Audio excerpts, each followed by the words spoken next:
Hi, it's Peter Schiff. This is Friday, May 8th, 2009.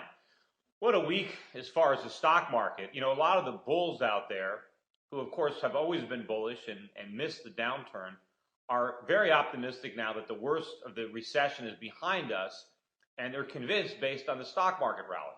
Well, you know, stocks were very oversold, and the fact that they're rallying doesn't necessarily mean that the economy is out of the woods. I mean, far from it. We still have a lot more downside. The worst is not over, it's yet to come. But as I've been talking about, what I really see happening ultimately, and maybe it's already started, is a race to get out of cash. For people to start to understand that there's more risk in holding cash than holding stocks. And even though we've seen a big run in stocks, you know, look at U.S. stocks in perspective to other stocks. I mean, the Dow is up about 30% in the last 2 months, which is a big move. Of course, it dropped, 50%. But look what's going on abroad.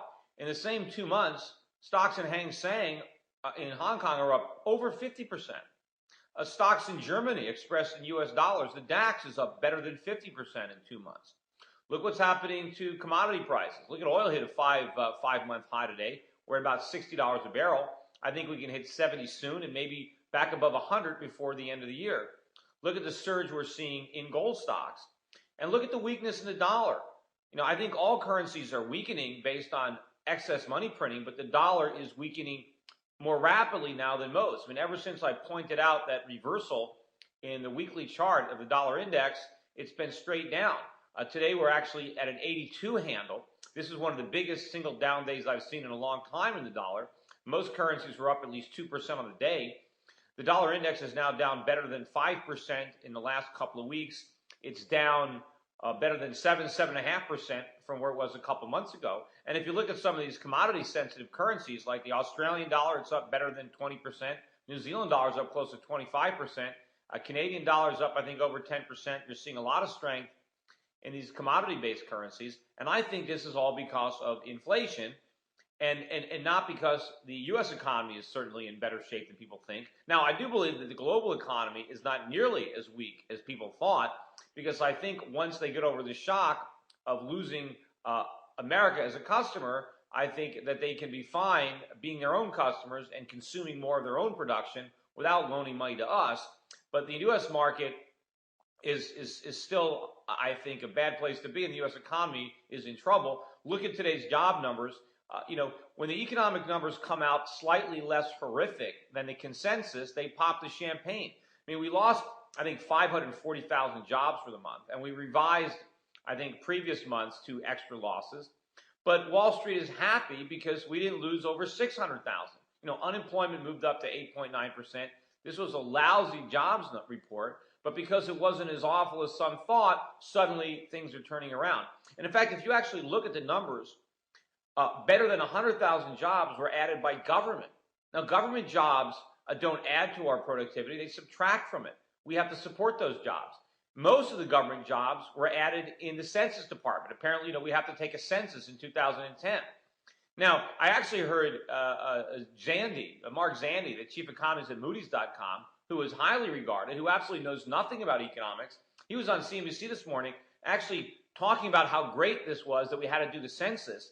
He said that he expected the government to hire over 1 million people by 2010 to do the census, and this is supposedly good news. I mean, hiring people or assigning the job of counting everybody up. We don't create any output.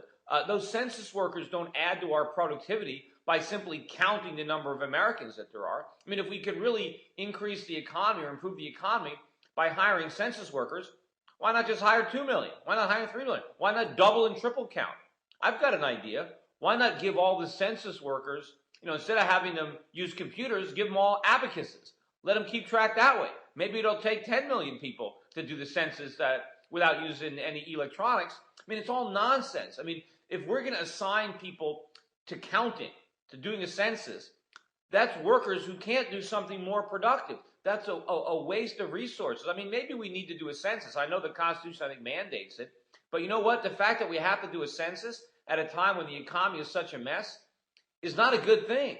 It's just another burden that the economy has to bear. In addition to all the other problems, now we have to devote some resources to a census. But the fact that you can have an economist thinking that this is good news, that the government is hiring people to count everybody, I mean, this is sheer nonsense. We need people making stuff. We need to produce goods. We're in a gigantic hole. You know, this nonsense that the government can get us out of the hole by creating phony jobs. You know, also everybody is talking about these stress tests. You know, these phony stress tests that people are saying are great. You know, these things were reverse engineered. There's no stress there at all. This is the government trying to reassure us that their banks are sound, and they're trying to do it by pretending that they put them to the worst case scenario stress tests, which is nonsense. You know, also they're talking about now the criteria by which the banks can repay their TARP money. And I was listening to some people talking about the fact that the government doesn't want the banks to pay back this money if it means they can't keep making loans. So they don't want the banks to have to pay back the government and then they don't have enough capital to make loans.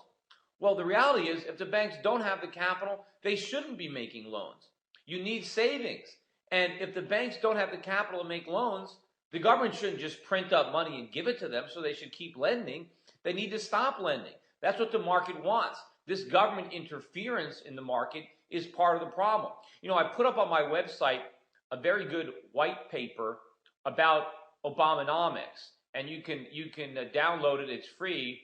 It's on my website, but it explains how this works, and it explains how government interference in the economy actually makes the situation worse.